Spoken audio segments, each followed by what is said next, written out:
Hello, everyone. On behalf of the Women in Leadership Alberta chapter, welcome to our podcast called Lead Beyond Today, where we support women with tips, tools, and insights to empower them to greater potential in their leadership journey. I'm Shannon Mayer, founder of Creative Impact Consulting. I'm an executive and leadership coach, a leadership development consultant, and a former HR leader, and a proud committee member of the Women in Leadership Alberta and co-chair of the Calgary chapter. Hi, everybody. I'm Heather Thomsen. I'm founder of Heather Thomsen Consulting Services and co-owner of LumaLead Inc. I'm also an executive and leadership coach like Shannon. I am a member of the Will Edmonton chapter here in Alberta, and I've held various leadership roles throughout my career. Today, I'm excited. We're going to be talking about wellness. And I think that's something that definitely impacts leadership, right? And so a lot of focus on leadership and wellness today.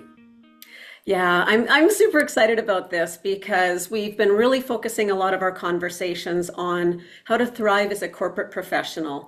But we all know that there's another component to thriving as a corporate professional is how we thrive as an individual. And we hear so much about wellness, and organizations are committing more and more programs and dollars towards employee wellness. And we've all heard the value of self-care and the impact that it has in all areas of our life. So today, we are so excited to explore these key topics to better wellness. And through this two-part series, we'll address the needs and challenges of two different demographics, our Millennials and our Generation Z, as well as our Boomer and our Generation X demographics. Today, we're going to dive into the Millennial and Generation Z demographic. And we do have our two wellness professionals that are joining us today in their expertise areas of fitness and nutrition. And they're going to share a lot of great information with us how to be our best. So before we jump in, I'm going to just take a moment to introduce our speakers today. So we're delighted to introduce Paige Thomsen. She's a registered dietitian with HealthStand Nutrition Dietitian Team. She's born and raised in Calgary, Alberta, and Paige completed her schooling through the University of Alberta and is a regulated member of the Alberta and BC Dietetic Colleges in Canada. She specializes in practical meal planning, emotional eating, disordered eating, and chronic disease management. Her approach includes cognitive behavior therapy, interactive meal support, motivational interviewing, and intuitive eating. With extensive experience in various care settings, including First Nation communities, food services, schools, and acute care, she is committed to promoting health equity regardless of budget, preferences, lifestyle, and medical conditions.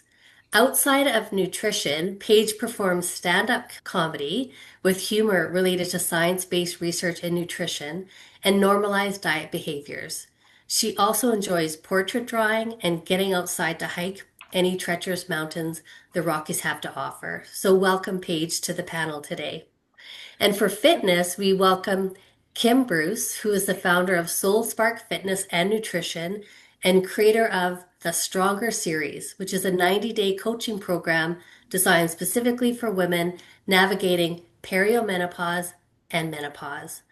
With over 25 years of experience in the fitness and wellness industry, Kim has guided hundreds of women to regain their strength, confidence, and vitality through a holistic approach that combines fitness, nutrition, sleep, stress management, and hormone health. What sets Kim apart is her ability to blend science with empathy.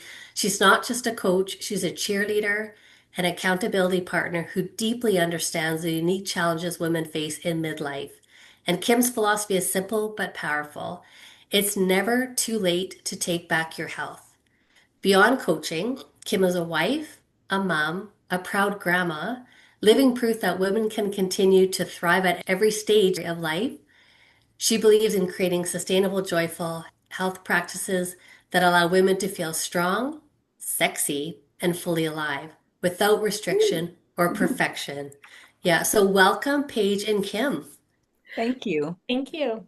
Wow, this is super exciting, and it was just hearing some of this information of who you are and what you do, and some of these, unique qualifiers, stand-up comedy, and just other beliefs. And I think this is just really great. So I'm super excited about this. Let's get into this. So I have a few questions for each of you, and love to just hear your perspectives. So let's get started.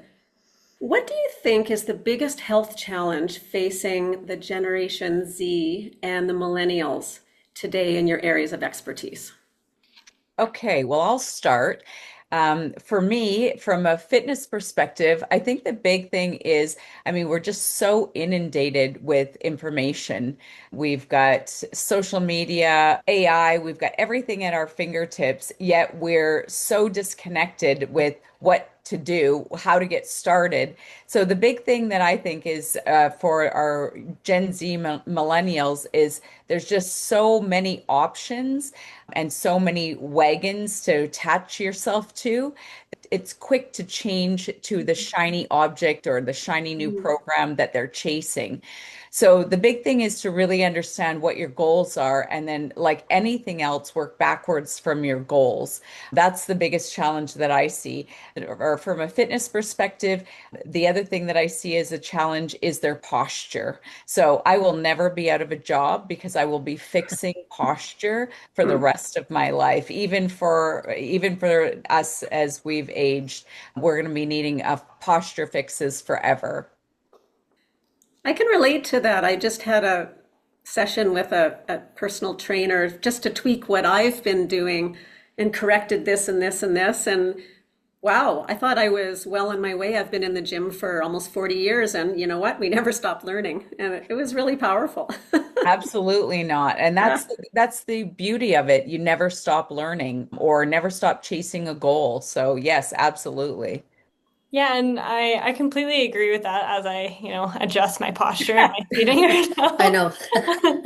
That was going to be my point exactly, is that there's just becoming more and more almost like food commandments that you find more and more online, and it's if it's waking up with the lemon water, and then it's going to be having the grass-fed this and then having this after, and it's just rules on rules on rules, and the expectations that are being placed on people are debilitating, where you actually just can't even find something that works for you, and you constantly feel like you're failing. So what I'm seeing from a nutritional perspective is that we actually have a lot of people with bone loss and anemia and many, many different nutrient deficiencies because they feel like they have to restrict certain food groups because they've been told that they have to, or they have to change the way that they're eating, but it doesn't comply with certain kind of social routines that they might have. They're feeling more isolated, they're lacking that social connection, and there isn't as much kind of a focus on the whole picture rather than it's getting this hyper fixation on biohacking and looking just at our physical health. So that was what I would say has been a big distraction from the real kind of key behaviors that we want to focus on with our nutrition. Yeah, I think that's so interesting because I have, a 21-year-old that I live with, and for both what you and Kim are saying. And so I think it is so interesting, right? Because there is all these shiny object moments, and there is all this, like the biohacks, and there is all this expectation. And then you look on social media, and this is, this expectation about, what food should look like, or what we should look like. And so just really, really interesting topic to focus on for sure. So I'm curious about, what's a common myth maybe or misconception in your respective field that you'd like to debunk for our listeners? I think, certainly growing up in, 30 years ago when I was younger, that whole look of how we present ourselves as young adults has changed so much. So for me, 30 years ago, it was like the thigh gap. How big can I get my thigh gap? I'm pleasantly surprised that the young women now are looking to build strength and looking to look toned and athletic rather than skinny and thin. So I love that we've, kind of moved the pendulum over that way. But I still find a lot of young women, especially, being nervous of bulking up. So Mm. we're worried that we can lift strength train and then that leads to looking, manly from the way that your muscles grow. I will say that, as a woman, we typically don't have enough testosterone to support that type of muscle growth. So for us to get to a point where we're on stage, with big muscles, we're in the gym for hours and hours and maybe supplementing with some type of steroid to get to that stage. So I think that misconception is still there that, we can bulk up. And then the second one is that cardio alone is our key to health and weight loss, which we'll talk about a little bit later with some of your other questions. Certainly understand that it's an important part of our fitness journey, but it's not all encompassing. Hmm. I love how you shared that because I think, Mhm. people in the past would think cardio is the way or the running piece. But, as we know, and people are living longer and people are, more focused on health, it's that strength building or that muscle building is so, so important now that I think back in the day, like you said, 30 years ago, it wasn't. It was cardio and a very different focus on exercise. So I'm glad that you shared that. Yeah, and I feel like Kim and I are going to be best friends after this. Um, it is a really big key myth that I see in like, when I'm working with clients with early eating disorders, disordered eating, if they're even just kind of transitioning from high school into kind of like early adulthood into the real world, is believing that weight loss or a certain weight is associated with health. That is the biggest common misconception. And then it's tied into two other kind of myths, and that's that calories in equals calories out, or that if you're having some kind of energy surplus, that means that your body's going to put on weight. So there are many different studies that look at how low energy availability, which is a big term that people should look into, is how when your body is not getting enough energy in, not enough calories, that there are certain systems in place that will be shut down or turned down. So your body's ability to conceive, you will lose your period. Your body won't have the same estrogen protection for your bone density. So at such an early age when your bone density can still develop until we're in our kind of mid 20s, we're robbing ourselves of that opportunity. And oftentimes we're dealing with a lot of menstrual disorders because of the underfueling, because we have this belief that energy in and energy out, and then it's just such an easy equation. And then the last kind of myth in there is that carbohydrates will guarantee weight gain or will perpetuate weight gain. And carbohydrates, when we're looking at like the overall picture, can be so protective and help fuel the brain to stop certain kind of binge behaviors because typically certain responses can come out of restriction or deprivation. So I would say that those are kind of like the three common myths of just that weight loss does not mean better health outcomes, especially if you're congratulating somebody who has lost weight when they could be diagnosed with a malignant disease, they could be undergoing addiction issues, but we're congratulating this and perpetuating that calories in doesn't equal calories out, and that we have other functions that calories can get used for besides putting on weight, and that carbohydrates will not guarantee any kind of weight gain. That's really powerful. We hear that so much, and through my own life, we're all, it's information overload, and what we really feel is that healthy way. I used to, be in many sports where somebody would come and say, "Oh, I've cut my carbs. I can't believe I can't eat. I don't even have the energy." Well, okay. Or look at I went on this particular diet, keto or whatever, and it's working so well, but I can't sustain it. I get it. Yeah.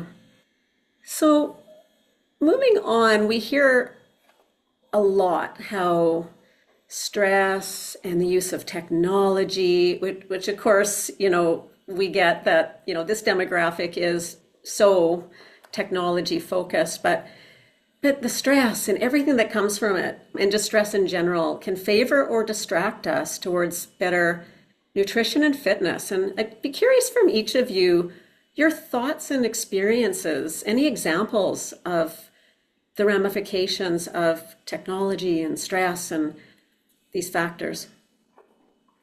I think for me, the big thing is, I mean, really, it is two different things, technology and stress. Looking at them as different distress that come into our system being an issue. So stress is one of our biggest saboteurs for fitness in the sense that high stress elevates cortisols, which then can impact sleep, recovery, even body composition. And I see that in certainly the age group that I coach, but I can't imagine the young people and the pressures that they have and the situations that they have to navigate through trying to keep up with.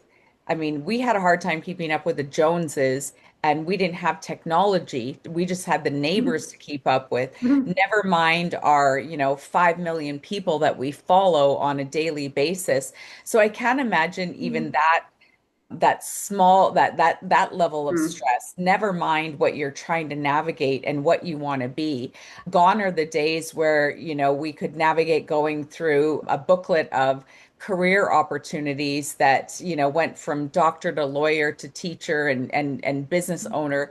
Now we have opportunities to be an influencer and a coach, an online coach, and like the list is Yeah. just so much bigger. So from the stress perspective, I mean, we do have to look at the eustress, which is a positive stress, and then the distress that causes us the higher the where we get the elevation of cortisols.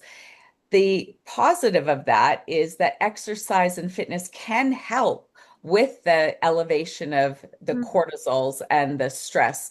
So I think that having an opportunity to really set boundaries with the technology to make sure that you're using it in a positive manner rather than having you be a doom scroller or your late night on the screen that's keeping you from getting to bed, and using the opportunity to use our resources from the technology for things like setting goals, accountability apps, tracking your progress. There's so many opportunities that we didn't have, that we'd have to use, a good old fashioned notebook.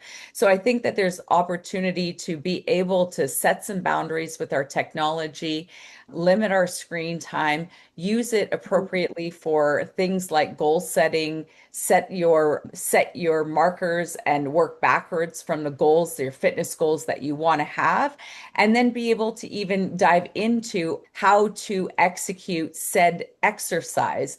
So for me, if I years ago having to find out how to do a proper deadlift, I either had to hire a trainer or ask my partner in the gym. Now we can really just search up, what's the proper technique for a deadlift, and go through the mechanics of it, and watch ourselves in the mirror to make sure we can mimic that move without having extra injury on our bodies, which is crucial. So I think there's a positive and a negative, Mm. and it's just really setting yourself up on how you want to use it.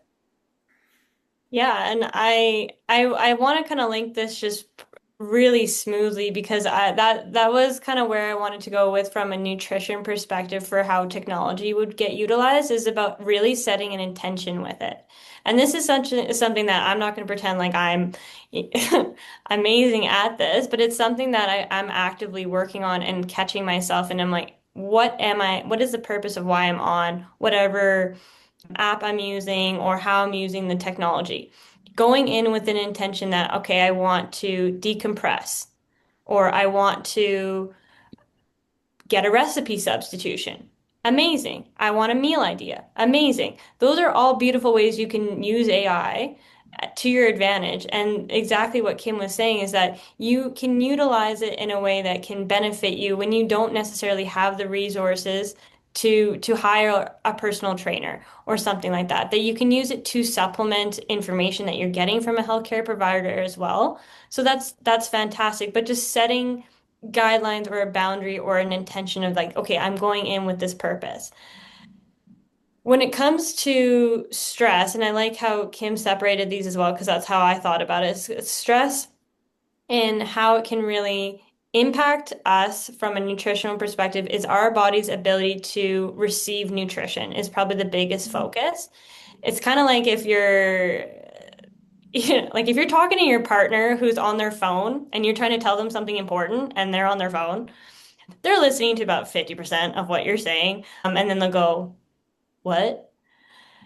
Could you repeat that?" That's kind of the same way. If your body is distracted with some kind of a stress going on, it doesn't have the ability to do what it wasn't actually intended to do or being told to do. It can't do two things at once. So we can't really receive the nutrition if we're going to be distracted at the same time or we're dealing with some undergoing stressor.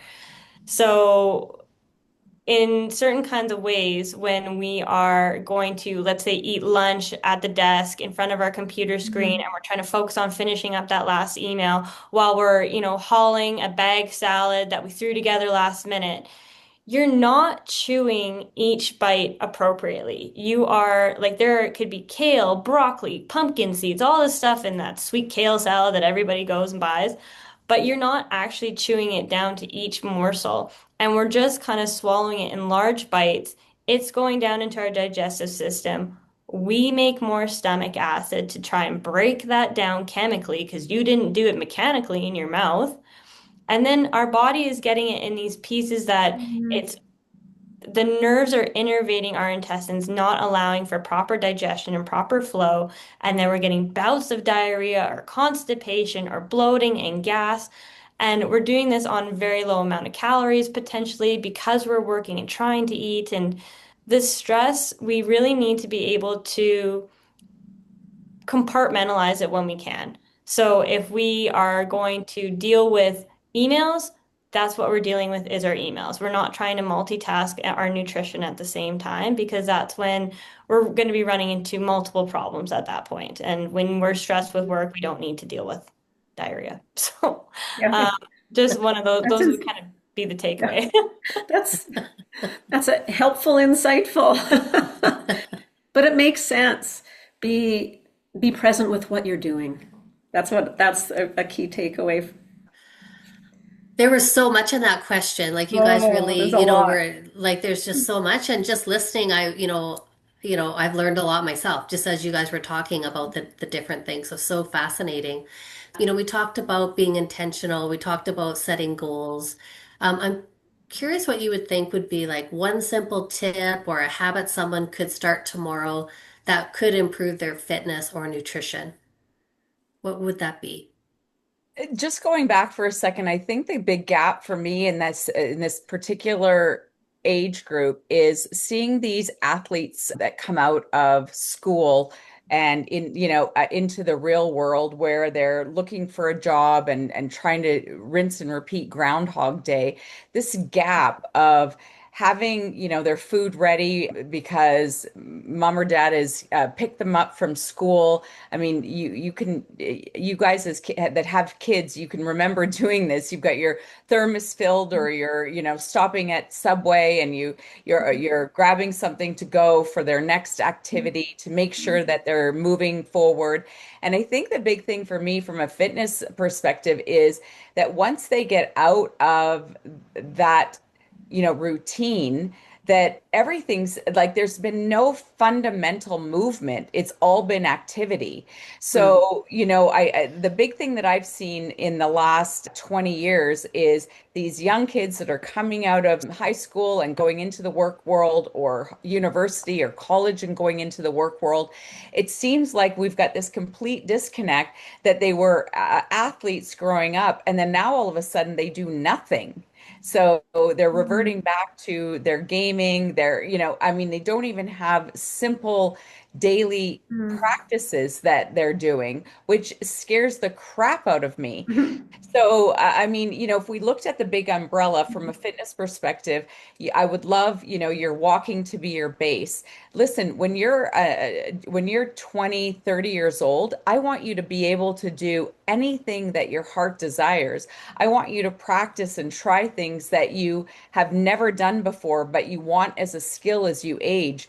Skiing, skating, biking, whatever that is, this Mhm. is the time to try it. You want to try to get as much activity in as you can to be able to go into this next generation with a multitude of talents, but not only Mhm. that, choices.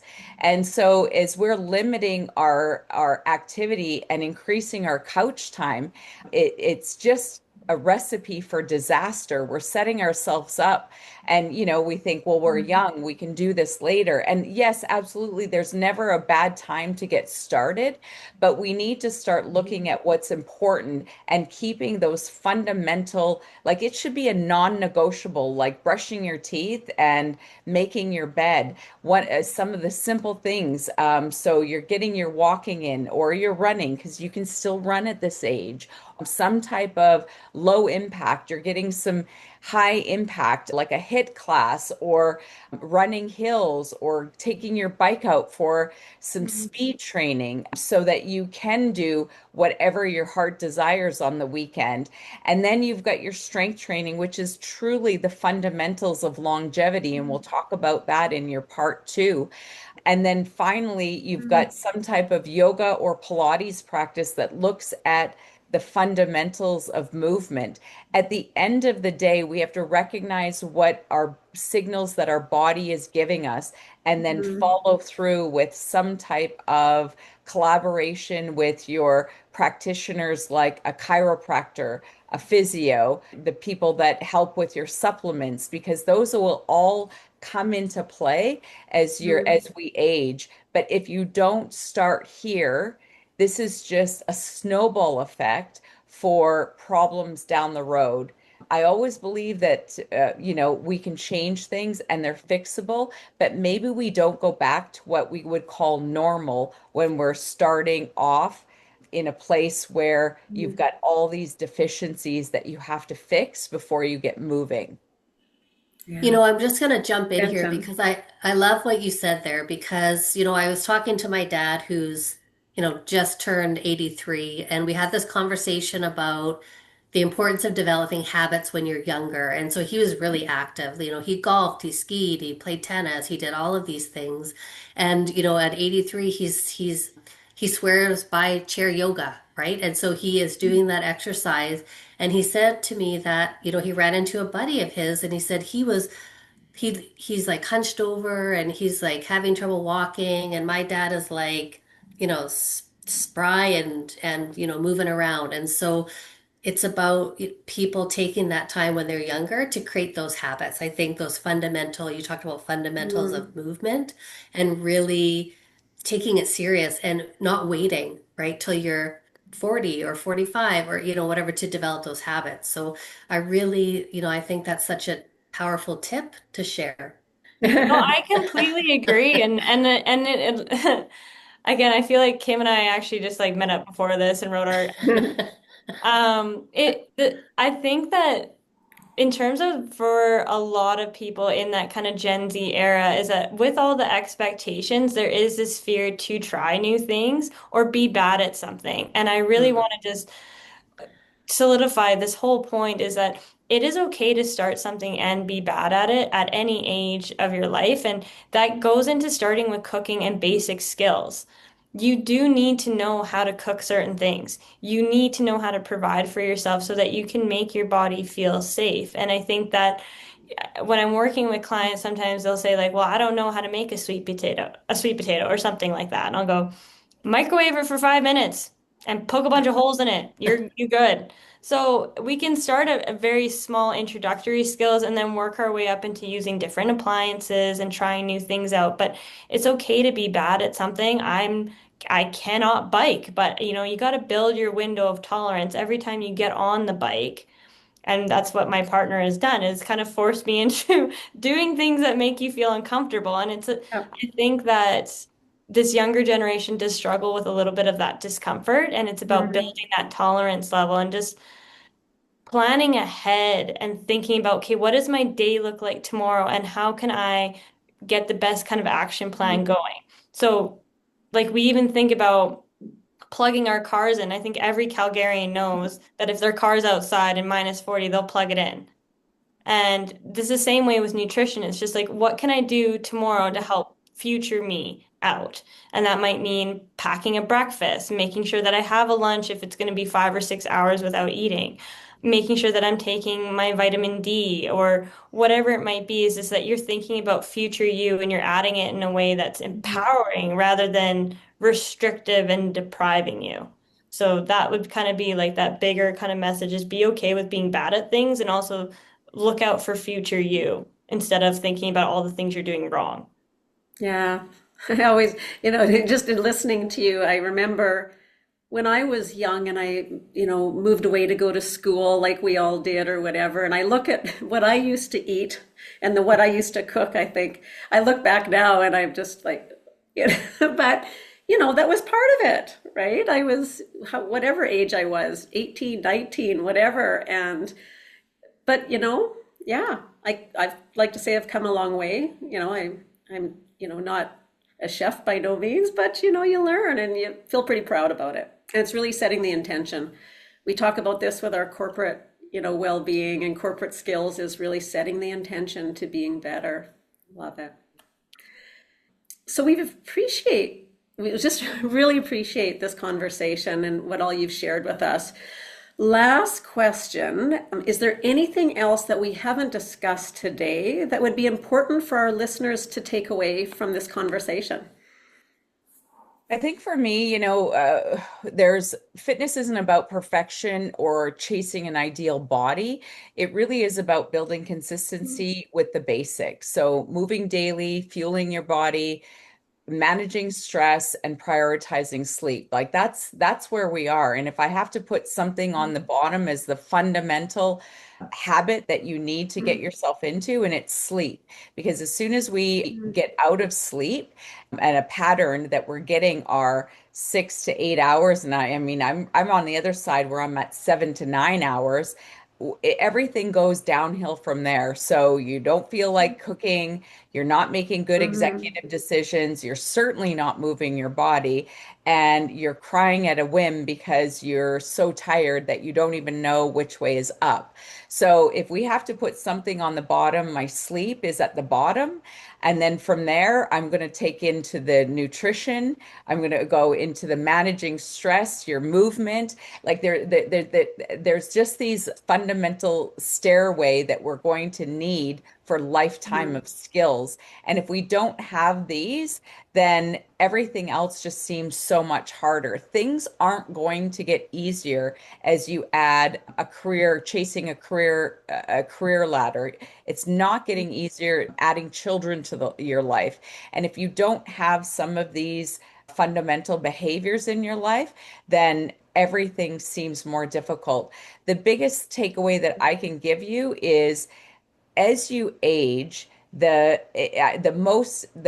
biggest issue that I have dealing with my clients is they've stopped looking after themselves for 20 plus years. And now they're trying to find a place to start. And it is overwhelming. It is daunting. And the thought of getting something started keeps them from moving their body. And it scares me because then we're looking at what do we want to be in the last 10 years of life? How do we want to move? And I know that seems a long time away for you where you are today, but it starts now. And really like and my the takeaway from a nutrition perspective was just focusing on the behaviors. Like the real big thing is about making sure that from at this younger kind of age where we have a lot more of a tendency to be managing ADHD, the multiple sensory inputs, really blocking off kind of that time for things that are going to make you feel safe and take care of your basic human needs. So these aren't coming from rules or restrictions. So saying that I have to eat this every single day in order to be healthy. But you know what? I am going to block off this time in my day to make sure that I eat. Like just having that difference there where it's not compulsive, but that it is honoring your basic human needs and it allows for some flexibility, but you are actually time blocking certain kinds of behaviors that you want to see go to fruition. Because if you end up packing your lunch, but you have no time to eat it. Or if you want to have a healthy breakfast, but you sleep in, all these different things can make us feel like we're failing when really it's just you have to set aside that time and know that you're going to have to put in that kind of that chunk and that effort in that zone. So that's what I would say is just focus on the behaviors and make sure you blocked off the time for it because you don't want to feel like you're failing at that point. Yeah. Wow, just so much great stuff, you guys. It's like very insightful, and you guys, even though different areas, but the Yeah. same, same kind of messaging. And I think as both of you said, it's about really you don't have to have this big, huge goal. It's just starting small, right? What's one thing I can do tomorrow that's going to start to create that impact, right? And so just taking baby steps. And I love how Kim, you both of you talked about it, but sleep's fundamental, and then we get into Mhm. nutrition and stress and movement and building that foundation or that staircase.